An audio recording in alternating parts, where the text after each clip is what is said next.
Love marriage அப்படின்னா ஊரை விட்டு ஓடி போகிறது, அப்பா அம்மாவுக்கு தெரியாமல் கல்யாணம் பண்ணுறது, அது மட்டும்தான் லவ் மேரேஜ். அரேஞ்ச் மேரேஜ்னா ஒரு மரியாதையான எல்லா பேர்த்தையும் வர வச்சு செய்யப்படுகிற திருமணம் அப்படிங்கிற ஒரு பார்வை தானே இருந்துச்சு. இந்த படத்தை பார்த்தீங்கன்னா அது இருக்காது. டக்குன்னு போன படம் தான் அது. ரொம்ப டைம் எடுத்து ஆடிஷன் பண்ணி அப்படியெல்லாம் பண்ணாமல் ஒரு 10 நாட்குள்ளே கிளம்புனதான். நான் கடைசியில் பஸ்ஸில் ஏறினது நான் தான். பிளாக் ஷீப்பில் இருந்து விக்னேஷ், அவர் தான் எங்கேயோ நம்பர் பிடிச்சி அப்போ தான் ஒரு 1000 வியூஸ் போயிட்டுருக்கு காலகட்டம். கால் பண்ணி பேசினோம். சினிமாவை நம்ம லவ் பண்ணோம் அப்படிங்கிறத தாண்டி நம்ம அதுக்குன்னு தனியாக நான் அவ்வளோ கஷ்டப்பட்டேன், அங்கே போனேன், இங்கே வந்திருக்கேன் அப்படிங்கிறது. என்ன போஸ்ட் போட்டாலும் இங்கே என்ன பண்ணுறீங்க, புது படம் வந்திருக்கு, ஏன் ரிவ்யூ போடல, ஏன் இப்படி ஏங்க வைக்கிறீங்க எல்லாரையும்? 1 இயருக்கு முன்னாடி ஒரு சின்ன ஹெல்த் இஷ்யூஸ் வந்ததில் ஒரு 3 மாதம் கொஞ்சம் ரெஸ்ட் எடுக்கிறது மாதிரி ஆயிடுச்சு. அந்த 3 மாதம் ரெஸ்ட்டில் என்னங்க எடுத்துருக்கீங்க அப்படிங்கிறது சொல்கிறது வேற, இது எடுக்கிறதுக்கு நாங்கள் எவ்வளோ கஷ்டப்பட்டோம் தெரியுமா அப்படிங்கிறது வேற. நம்ம இங்கே வந்து பார்த்ததுக்கப்புறம் ஒன்று இங்கே இருக்கணும், இல்லாட்டி அங்கே இருக்கணும்.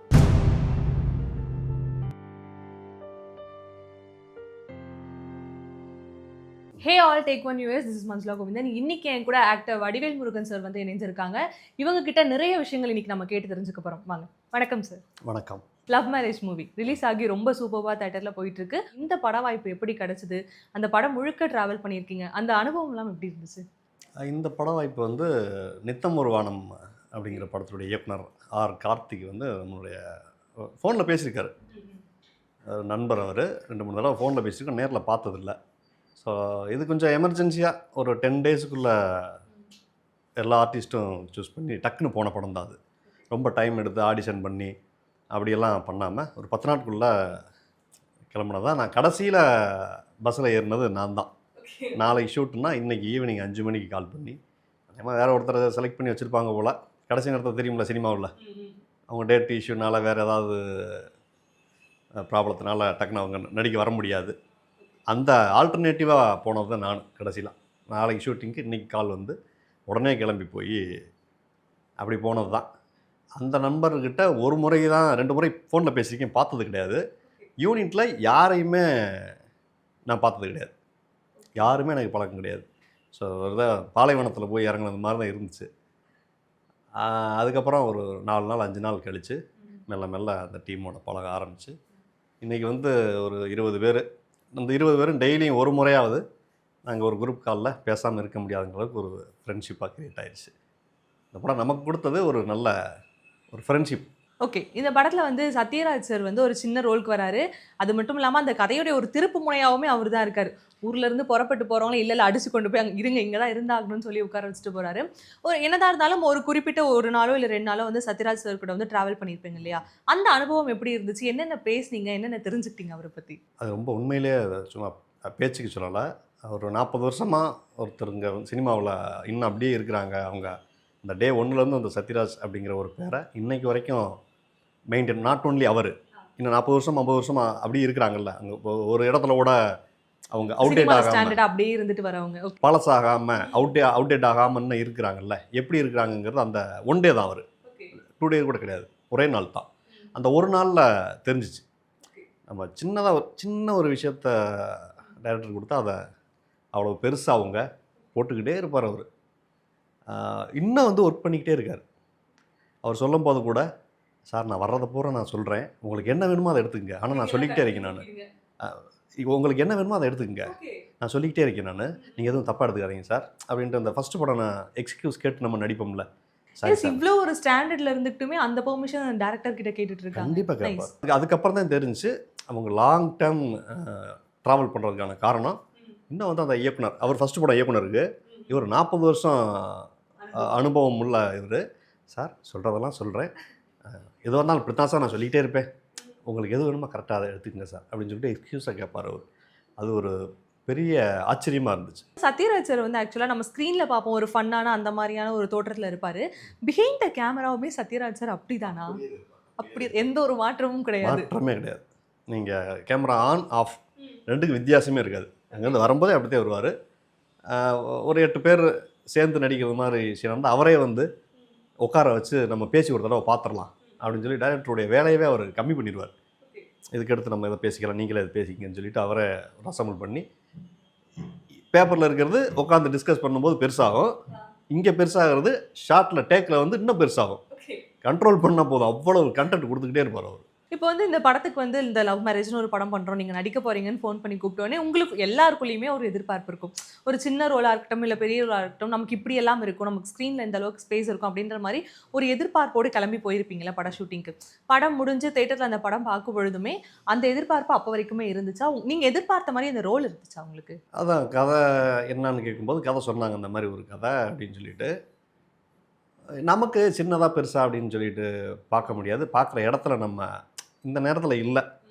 ஏன்னா நம்மளுடைய வெற்றிங்கிறது, சக்ஸஸ்ங்கிறது எங்கே புதைக்கப்பட்டிருக்குங்கிறது தெரியாது.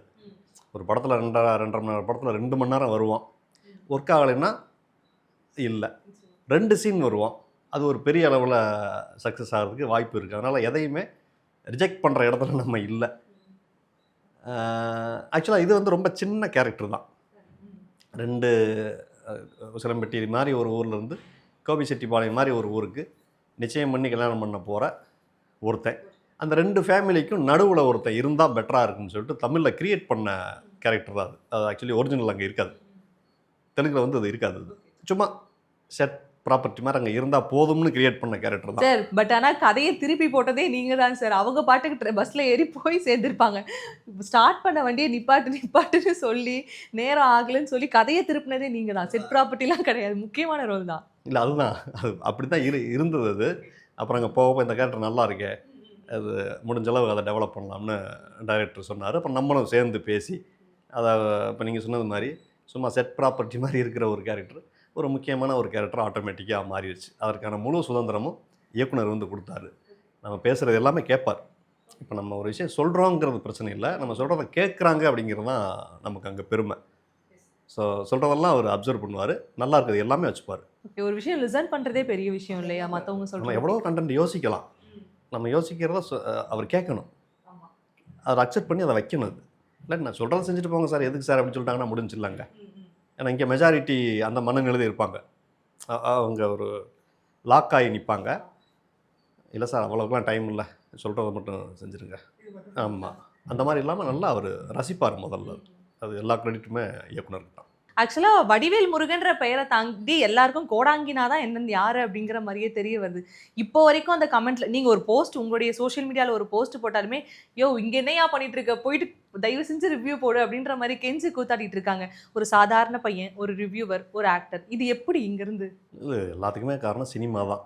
நான் ரிவ்யூவர், நடிகர் அல்லது ஒரு ரைட்டராக அடுத்து மாற போகிறோம் அப்படிங்கிறது எல்லாமே அடங்கியிருக்கிறது ஒரு சினிமா தான். அப்டேட்டா சார்? ரைட்டராக மாற போறீங்களா? பண்ணிட்டு இருக்கீங்களா? எழுதிட்டு இருக்கேன், Okay, அதற்கான nice. ப்ராசஸும் போயிட்டு இருக்கு. பிகைண்ட் த ஸ்க்ரீன் ஒர்க் பண்ணுறதுக்கும் எதுவாக இருந்தாலும் அது எல்லாமே அது சினிமாக்குள்ளே தான் இருக்குது. சினிமாங்கிறத சுற்றி தான் இருக்குது, அது தனித்தனியாக இல்லை. அது என்னுடைய ஆசை சினிமாக்குள்ளே இருக்கணும் ஏதோ ஒரு வகையில். இப்போ ரிவ்யூவருங்கிறது வந்து தனியாக வானத்துலேருந்து குதிக்க வரலாம் இல்லை. அது சினிமா பார்க்குறோம், பார்த்துட்டு வெளியே போய் பேசுகிறோம், அது ஒரு 4 வார்த்தை கோர்வையாக எழுதுனாவோ பேசுனாவோ அவங்க வந்து ரிவ்யூவர். அவங்களும் சினிமாவை ரசித்தா தான் அதை பண்ண முடியும். நடிகராக இருந்தாலும் சினிமாவை ரசித்தா தான் அதை நடிக்க முடியும். அது எல்லாமே சினிமாக்குள்ளே தான் இருக்குது. நினச்சி பார்க்கும்போது நமக்கு ஆச்சரியமாக இருக்குது. ஏன்னா நம்ம அங்கே வருவோம், நான் ஃபஸ்ட்டு சினிமா கேமரா பார்த்ததே நான் என் படத்தில் நடிக்கும்போது தான். ஷூட் பார்த்ததே வந்து நான் நடிக்க வந்ததுக்கு பிறகு தான். சினிமா பிடிக்குங்கிறது ஒன்று மட்டும்தான், இந்த பிடிச்ச விஷயந்தான் அதுவாக ஒவ்வொரு கட்டமாக இழுத்து. அந்த சினிமா மேலே ஒரு பிரியம் இருக்குன்னு சொல்கிறீங்கல்ல, அந்த பிரியம் எங்கேருந்து தொடங்குச்சு? சொன்னால் நம்ப மாட்டேங்க, என்னுடைய 7வது வயசுலேருந்து அது வந்துருச்சு. 7th படிக்கும் போதா இல்லை 7வது வயசில் அது. ஓகே. இப்போ நான் இந்த கதையை சொன்னேன்னா யாரோ ஒரு பெரிய அரசியல்வாதி சொல்லுவார்ல, அந்த மாதிரி ஒரு ஃப்ராடுத்தனமான ஒரு கதையாக கூட தோணலாம். பட் நம்ப முடியாத கதையாக இருக்கும் அது. 7வது வயசில் தனியாக போய் சினிமா பார்த்த ஒரு ஆள் உலகத்திலே நானாக தான் இருப்பேன் நான் நினைக்கிறேன். என்னுடைய 7வது வயசில் செகண்ட் ஸ்டாண்டர்ட் படிக்கும்போது. அதுதான் 2வதுலே. ஆமாம். ஓகே. அதான் மறுபடியும் நம்பலை பார்த்தீங்களா? இல்லை நிஜமா இப்போவே எனக்கு படம் பார்க்கணும் அப்படின்னா வீட்டில் பெர்மிஷன் கேட்குறது அந்த மாதிரி. 2வது படிப்பு தைரியம் எங்கேருந்து வந்துச்சு கோடாங்கிக்கு? இல்லை தெரியும்னா அப்போ வீட்டுக்கு விருந்தாள் வர்றவங்க வந்து காசு கொடுத்துட்டு போவாங்கள்ல, 50 பைசா 1 ரூபா அந்த மாதிரி. அப்போ எங்கள் சித்தப்பா பையன் வந்து திண்டுக்கல்ல பெரிய டெய்லர். அவர் வந்தால் நிறையா மிக்சரு பூந்தியெல்லாம் வாங்கிட்டு வருவார். காசு வந்து எல்லோரும் ₹1 கொடுக்குறாங்கன்னா அவர் ₹2 ₹5 அந்த மாதிரிலாம் தருவார். அப்போ அப்பா அம்மாவுக்கு தெரியாமல் அவங்க முன்னாடி கொடுத்துட்டாங்கன்னு அவங்க பார்க்கணும்னு நினச்சதையும் கொடுப்பாங்க விருந்தாள் வர்றவங்க. கொடுக்கும்போது பார்க்கலைன்னா அது நம்மளுக்கு, பார்த்துட்டாங்கன்னா அவங்க எக்ஸிட் ஆனோடனே அந்த காசை பிடிங்கிருவாங்க. புரியும் சார் இந்த கஷ்டம் எனக்கும். இன்னைக்கு வரைக்கும் அது நிகழுது. டக்கு இப்போ ₹100 கொடுத்தோம்னா பார்த்துக்கிட்டே இருப்பாங்க. அவங்க வந்தவங்களுமே வந்து அவங்க பார்க்குற நேரம் தான் கொடுப்பாங்க. அப்படி அன்ஃபார்ச்சுனேட்லி அன்னைக்கு அவர் எனக்கு ₹5 நீட்டும் போது எங்கள் அம்மா அடுப்படி பக்கம் போயிடுச்சு. இப்போ வாங்கிட்டேன். அவர் அம்மா போயிடுச்சா கொடுத்துட்டோம்னு சொல்லிட்டு அவரும் போயிட்டார். வாங்கினது எங்கள் அம்மாவுக்கு தெரியலை. நான் மறைச்சிட்டேன். விடிகிற வரைக்கும் என் பாக்கெட்டில் இருந்துச்சு. அம்மாவுக்கு தெரியலைங்கிறது கன்ஃபார்ம் ஆயிடுச்சு. இப்போ அந்த ₹5 செலவு பண்ணணுமே. அருணாச்சலத்தில் வந்து அவ்வளோ பணத்தை செலவு பண்ணணும்ல.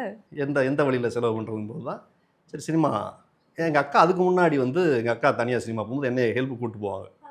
அப்போ போய் கொஞ்சம் பழக்கம். போயிடுவோம். அப்பா அம்மா வர்றதுக்கு 4 மணி ஆயிடும் வேலை விட்டு.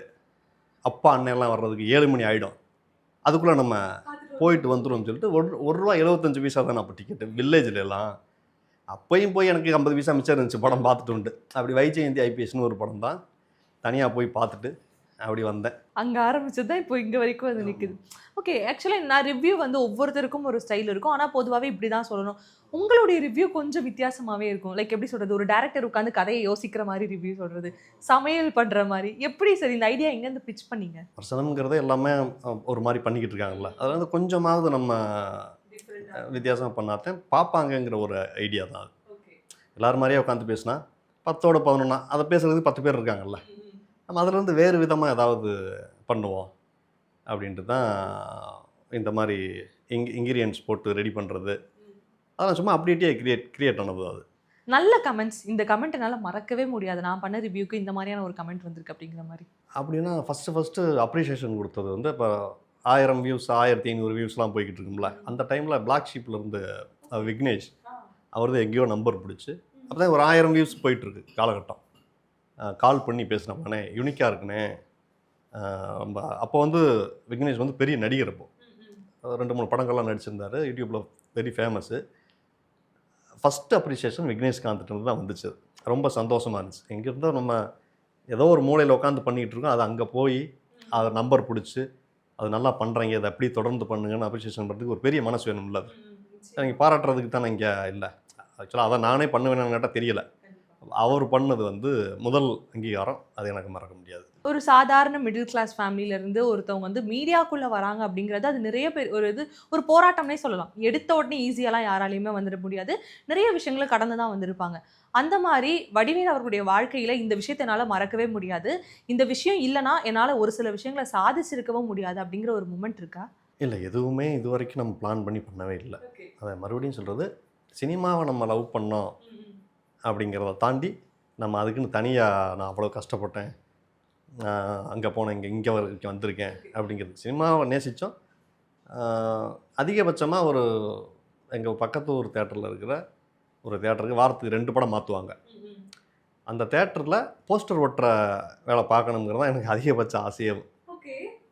ஏன்னா அந்த 5 வயசு 6 வயசுலலாம் வந்து புதன்கிழமை ஒரு படம், வெள்ளிக்கிழமை ஒரு படம் சேஞ்ச் பண்ணுவாங்க. இந்த டபுள் போஸ்ட் வந்து திருப்பி ஒட்டுவாங்க. இந்த ஒரு போஸ்டரில் பாதி பேரும் இன்னொரு போஸ்டரில் பாதி பேரும் இருக்கும். அந்த பாதி போஸ்டர் ஒட்டி இருக்கும் போதே மீதி படத்தை கண்டுபிடிக்கிறதுல க்யூரியாசிட்டியாக இருக்கும். அது பல படங்கள் வந்து கண்டுபிடிச்சிருவேன்.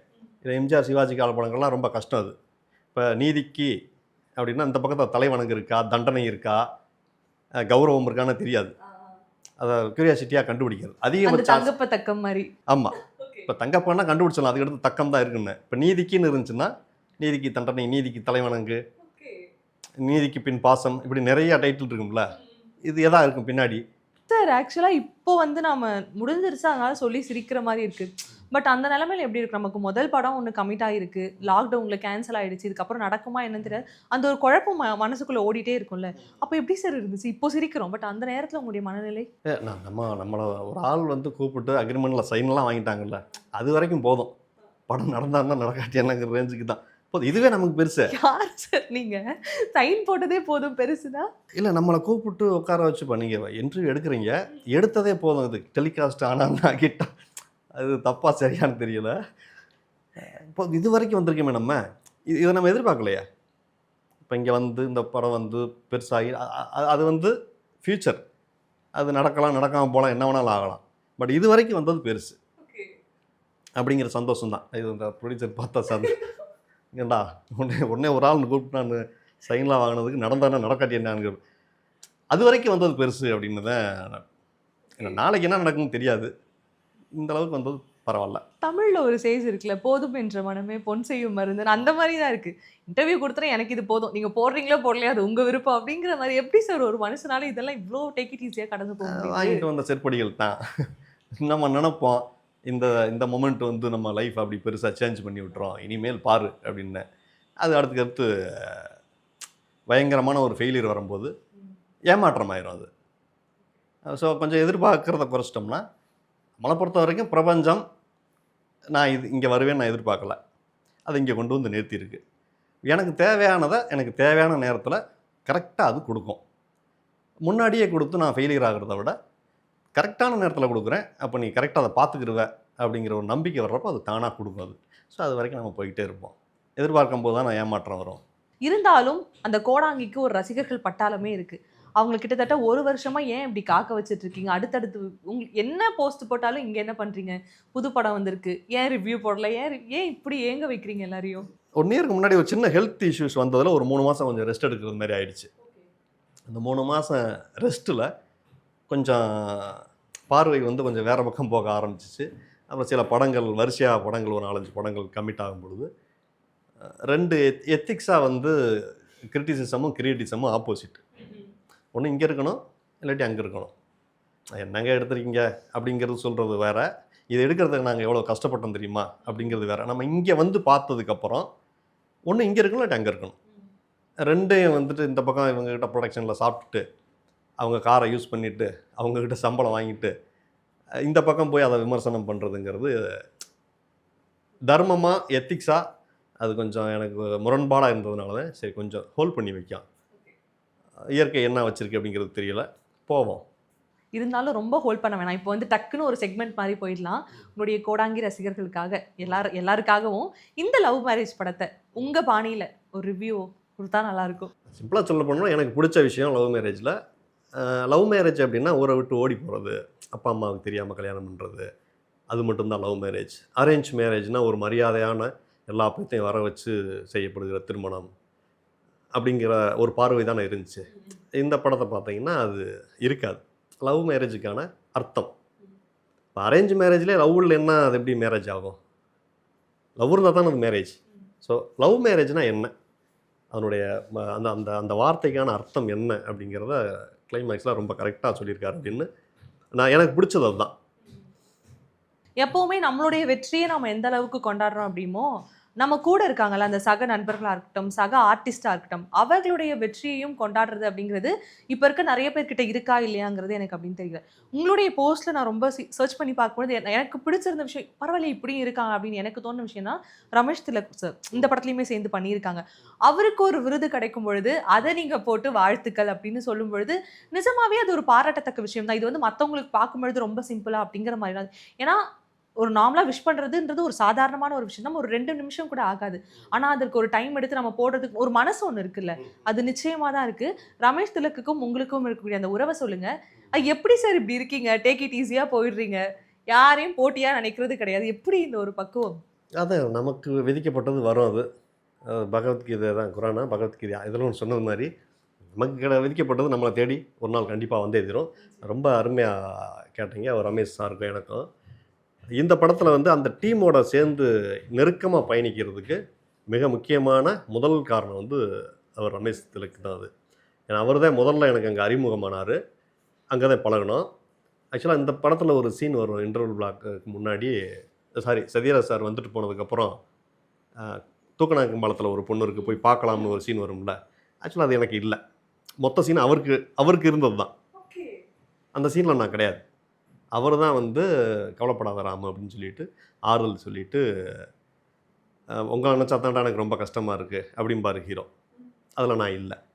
ரமேஷ் திலக் தான் கூப்பிட்டு இதை வந்து நாங்கள் 2 பேரும் பாதி பிரிச்சுக்கிறோம், அவர் கோடாங்கி சார் வந்து அதை பேசட்டும், நான் வந்து இதை பேசிக்கிறேன் அப்படின்னு சொன்ன அந்த ஒரு மொமெண்ட்லேருந்து தான் கொஞ்சம் நம்ம பக்கம் ஃபோக்கஸ் வந்து டைரக்டரே வந்து பார்த்துட்டு இருப்பார், திரும்ப ஆரம்பிச்சிச்சு.